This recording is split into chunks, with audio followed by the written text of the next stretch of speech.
El título de la mesa no corresponde tampoco exactamente al contenido de lo que voy a presentar aquí.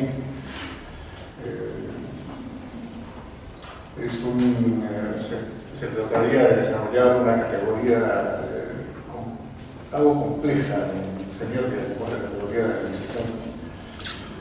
No voy a desarrollar esta categoría, no voy a desarrollar las operaciones de enunciación que están aquí, de producción de sentido, de producción de significación, que están presentes en estos capítulos. Voy a desarrollar una hipótesis que más bien corresponde a la narración, al enunciado del texto. Muy bien, voy a leer en parte el planteamiento de esta hipótesis, pero intentaré también hacer algunos comentarios. No voy a hacer ningún tipo de cita porque ya eso significaría extenderme demasiado. Entonces solamente presentaré los resultados del análisis, que consiste más bien en presentar una hipótesis. Muy bien. En los capítulos 20 y 21 de los manuscritos se narra la historia de don Cristóbal Choquecaja, que enfrenta al demonio y lo vence mediante la convocación de Jesucristo con la intercesión de la Virgen. Cristóbal había adherido a la religión cristiana gracias a su padre, que fue convertido por los sacerdotes doctrineros, quienes con la sola fuerza de su palabra logran congregar fieles.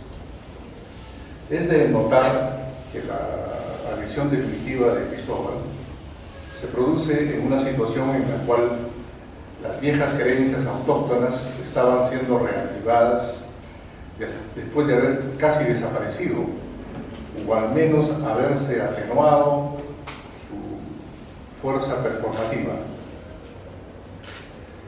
De acuerdo a los redactores del manuscrito, esas creencias habían sido abandonadas por la gente, pero cuando el sacerdote encargado de la región murió y el Huaxa, intermediario o sacerdote, don Juan Sacsayhuya, asumió funciones de curaca, las creencias antiguas fueron de nuevo puestas en práctica.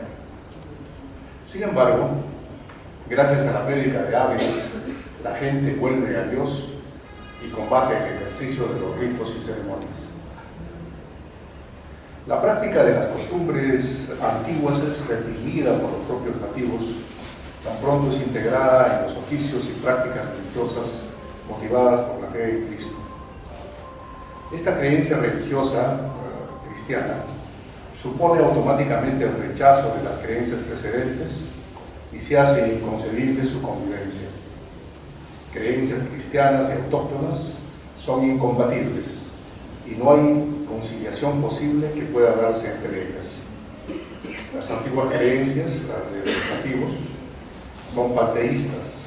La cristiana, en cambio, es la religión del único Dios verdadero, que no se puede ver, ni oír, ni tocar, pero que está en todas partes y que es capaz de múltiples intervenciones. Podría decirse que se trata de una divinidad que se puede expresar en todo lo viviente, sin que por ello sea evidente. Es una fuerza sumamente poderosa, pero que no se encarna o misma en ninguna otra potencia concreta. Por el contrario, es una divinidad que, aunque domina todo lo existente, suele actuar por encima de ello. Su actuación siempre es delegada por medio de intermediarios o indirecta. Dios, en la religión católica, es siempre un ser inactivo. Por otro lado, se trata de un Dios que, si bien es capaz de castigar mediante los peores tormentos, como los antiguos huacas, no reclama de sus fieles donaciones materiales excesivas, ni una participación orgiástica en sus conmemoraciones y glorificaciones para conseguir de él su benevolencia. El Dios cristiano, aunque es destinatario de homenajes y de adoración que lo complacen y que corresponde con bendiciones y en ocasiones con bienes como la salud y la prosperidad, no es exactamente una divinidad negociadora. No exige necesariamente dádivas para ser benevolente. Exige más bien sacrificios y renuncias personales, pero sobre todo exige devoción, fidelidad, sin que ello implique que a cambio se espere un favor o un bien. Solo en último término, lo que puede esperarse es la salvación personal en un mundo distinto al terreno, donde no se accede en cuerpo, sino en espíritu. Este es un punto importante a considerar.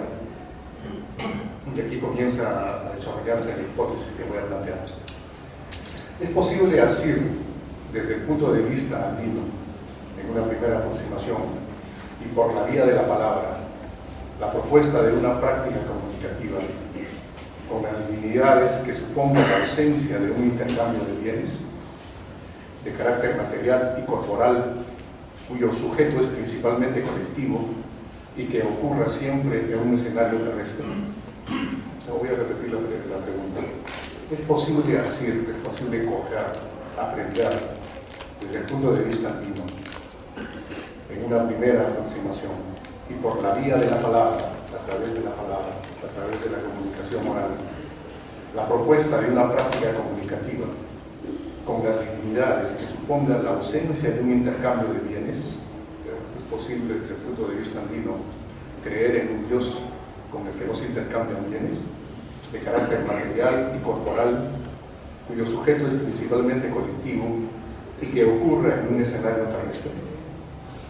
Es posible el nacimiento o la aprehensión cognitiva de una relación con una divinidad que no promete seguridad ni goces en este mundo, sino en otro mundo, más aún, goces que no son corporales, sino espirituales. Es más, es posible una práctica comunicativa en la que el interlocutor no profiere palabra y se mantiene no solo en silencio, sino inexpresivo. El manuscrito sugiere que don Cristóbal Choquecaja habría sido uno de quienes llegó a admitir y afirmar que tal comunicación era posible y efectiva. No ofrece, sin embargo, el manuscrito una narración de dicho proceso. Solo da cuenta de su conversión final y definitiva. Se hace referencia, sin embargo, de una reconciliación y de la revalidación de la fe en Cristo que ocurre durante el enfrentamiento de Cristóbal Choquecaja con el demonio.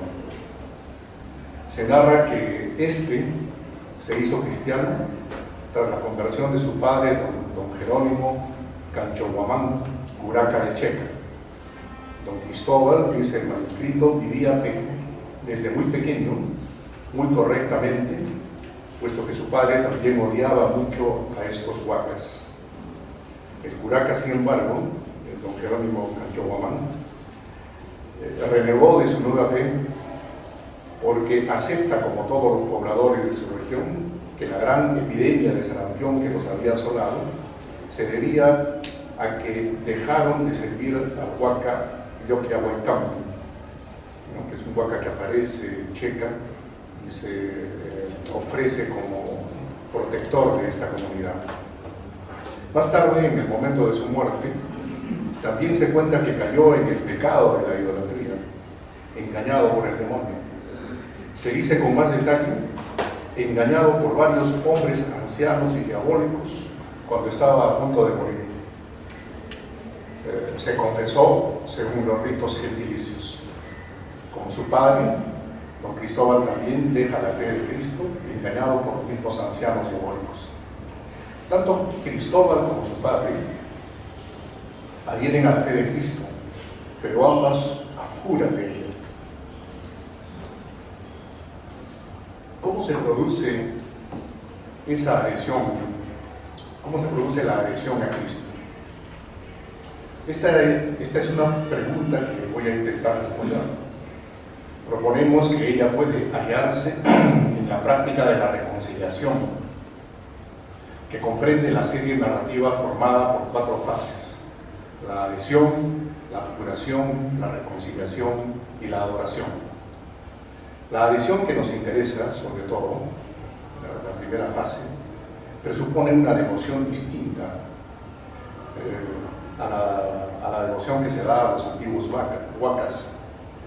Veremos en qué consiste el fervor que se siente por esas divinidades y luego buscaremos precisar sobre todo las razones por las cuales se pasa a adorar a un nuevo protector. Los huacas, sobre todo en el capítulo 21, son presentados como entidades protectoras, pero la protección en el universo religioso de Guayaquil debe ser discutida. En una primera aproximación parece que se hace referencia a una situación enunciativa occidental, en la que protección significa el resguardo que puedan proveer las huacas frente a posibles peligros y amenazas procedentes de un medio natural hostil en el que son frecuentes las catástrofes, lluvias torrenciales de tiempo en tiempo, avalanchas, sequías, terremotos, y eventualmente también procedentes de adversarios en el control de la tierra y el agua. Eso significa que por protección debe entenderse la garantía que solo las divinidades pueden asegurar respecto a la continuidad de los cursos de vida comunal, cooperativa y tranquila. Sin embargo, en la situación enunciativa de Guayaquil, como las catástrofes son parte de la fuerza de las propias divinidades, en tanto son componentes de su dimensión actoral, de su constitución, digamos, ontológica, la protección o tutelaje que se reclama de los huacas debería interpretarse más bien como un auxilio contra ellos mismos. Aquí surge entonces la paradoja consistente en que en esa situación los hombres demandan ayuda de quien es de por sí una amenaza. La contradicción, sin embargo, se supera si se admite que el término protección refiere más bien al concepto de un ser capaz de dar provisiones, de dispensar racionamientos indispensables para la subsistencia, al mismo tiempo que exige devoluciones, y que a la vez es susceptible de cambiar muy fácilmente de ánimo y pasar de dadivoso a dañoso. Este es un ser, en efecto, que a la vez que beneficia, puede perjudicar, en cuanto no se le brinda una devoción expresada en los productos que se le ofrenda en reciprocidad por los bienes proveídos, pero también en cuanto puede súbitamente montar en cólera, ponerse iracundo sin ningún aviso previo, y de esa manera manifestarse bajo formas destructivas, pasar de quieta y benefactora acequia, por ejemplo, a violento y devastador desorden. Los huacas, por tanto, no son solo protectores, y por eso se les paga, como se dice ahora, se les hace ofrendas y se les brinda adoración, sino son protectores, sobre todo, o sea, los huacas no son solo protectores porque se les paga, sino también para evitar que se enojen y alboroten, lo cual es peligroso y mortal. Desde este punto de vista, los huacas son más bien divinidades negociadoras, cuya presencia en una comunidad es tanto motivo de complacencia como de temor. Estas divinidades son siempre bienhechoras, pero también son avasalladoras y arbitrarias, y en conexión con estos roles son asimismo divinidades exigentes y demandantes. Los huacas son seres que requieren con rigor ser correspondidos por lo que dan, lo que incluye celebraciones y ceremonias muy estrictas. En este punto debe señalarse que entre los valores que aquellos proporcionan a los hombres, de acuerdo al imaginario de los checa, como son la convivencialidad, la hospitalidad, la laboriosidad, la salud expresada en la integridad del cuerpo para la efectuación de los valores, es de hecho la más importante. El valor que condiciona la apropiación de los demás. Y como todo valor, es un bien precioso que se recibe y se conserva gracias a la voluntad de los huacas. Pero ¿cómo se devuelve salud a un huaca? ¿Cuál es la ofrenda? ¿O cuáles son las ofrendas que pueden contentar a los huacas por la integridad corporal que proporcionan? En el universo simbólico de Guayaquil pueden establecerse, en el universo simbólico en general, en cualquier universo simbólico, pueden establecerse distintos tipos de equivalencias. Me atrevo a proponer, y esta es la parte de la hipótesis que concluyo en esta intervención, que es mediante la mostración de expresiones exactas. Entonces, salud que los huacas dan debe devolverse expresando salud. Los relatos de Borechirí hacen pensar que esas expresiones corresponden a las que se producen durante las fiestas, que celebran la aparición de los huacas pagandinos, regionales y locales. Gerard Taylor, en una de las notas de su traducción, en una de las notas de la traducción que está expuesta, impresa en este libro, señala que al huaca Yokia y Huancapu, huaca principal de Checa, se le celebraba cada mes. Como eran varios los huacas, además del huaca Huancapu al que se celebraba, las celebraciones deberían haber sido muchas a lo largo del año. Es difícil por el momento precisar cuántas habían sido estas celebraciones, pero eran una gran cantidad de celebraciones, Se celebraba la huaca de Huancapu, que era el huaca local, se celebraba las huacas regionales como Paliacaca, etc. Y se celebraba también las huacas pagandinas. Entonces, los hombres de Borechirí, al mismo tiempo que trabajaban mucho, celebraban también bastante. Se pasaban, pues, haciendo bailes, teniendo libaciones, etc. Por ahora interesa solo anotar que eran numerosas las festividades dedicadas a las divinidades, pero sobre todo importa referir que en ellas los hombres de Borechirí hacían un gran despliegue de energía, pues bailaban, bebían y comían en las fiestas mayores, al menos por 5 días, de un modo incesante y abundante. Entre paréntesis diré que todavía he tenido oportunidad de presenciar ese tipo de festividades durante mi infancia en Huaraz, y he oído hablar de que aún en los poblados, en los alrededores, se sigue celebrando de la misma manera. No se podría decir que esos festejos fueran de arroches o gastos, eran más bien ofrecimientos a los huacas, que incluía la exhibición ante ellos de la energía y la vitalidad de la que los hombres eran capaces de desplegar. Hay que precisar que esas demostraciones no eran quizás solo formas de devolver dones, agradecimientos por la sanación de una enfermedad, eran más bien formas de retornar a las divinidades la vida misma, de asegurar en ese retorno que se gozaba de salud plena, que los cuerpos estaban íntegros, que la persistencia en el vivir se mantenía intacta. Es de señalar a continuación que la relación con el huaca celebrado no tenía un carácter individual, es decir, no se trataba de que cada individuo demostrara que permanecía vital, sino de que todo el año, de que era todo el año el que conservaba esa condición. Ahora bien, uno se pregunta a partir de estos puntos si esos despliegues de goce eran siempre satisfactorios, y si no llegaban a saturar o a suscitar estados de empacho en las celebraciones. El manuscrito, los informantes, recopiladores, transcriptores, redactores y autores del texto no lo enuncian. No se puede responder a la pregunta echando mano de pruebas textuales.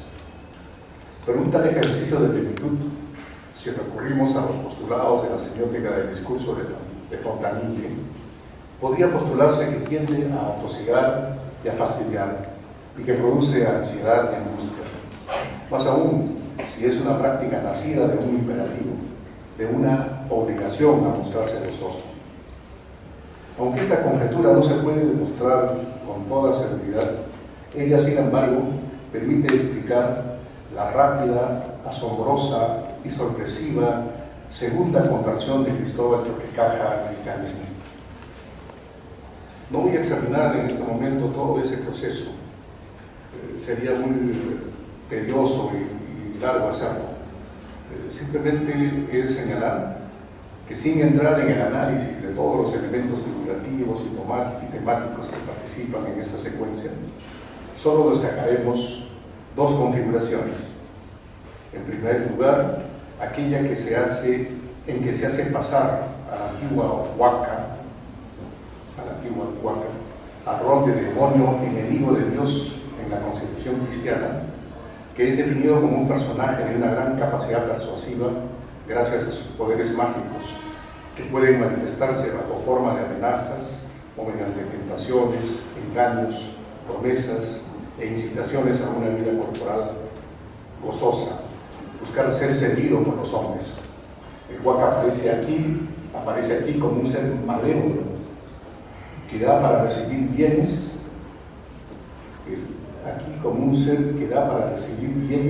que pueden llegar a exceder las capacidades de los hombres, a corresponder con más de lo que tienen y de lo que pueden, que busca apropiarse de sus vidas, es decir, de quitárselas. En segundo lugar, el Waka es integrado en la red de los desechos y de lo abominable, que es la red a la que pertenece el diablo y la mitología cristiana.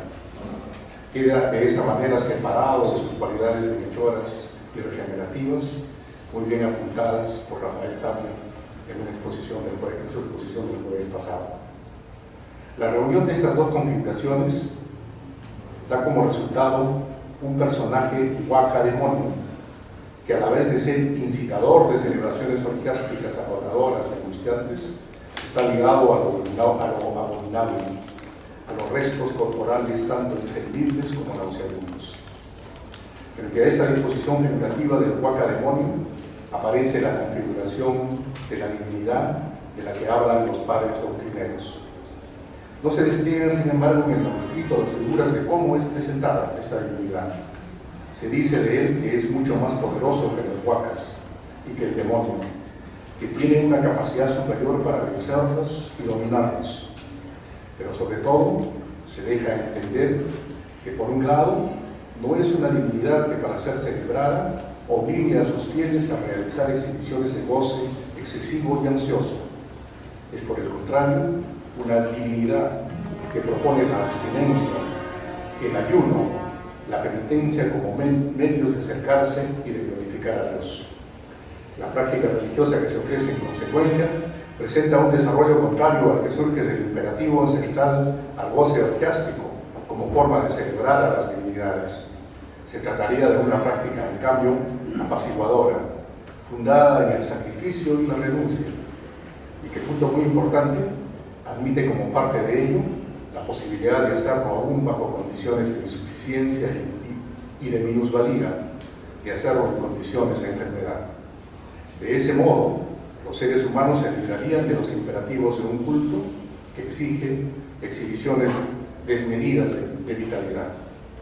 Si esta hipótesis pudiese demostrarse más allá de lo que sugieren los capítulos 20 y 21 del manuscrito de Guarachirí, se diría que la religión cristiana no se extendió, al menos en esta región, solo por imposición de los doctrineros y los extirpadores, sino también por la opción apaciguadora de una religión de la penitencia, del ayuno y la abstinencia, como era la religión cristiana en los siglos XVI y XVII.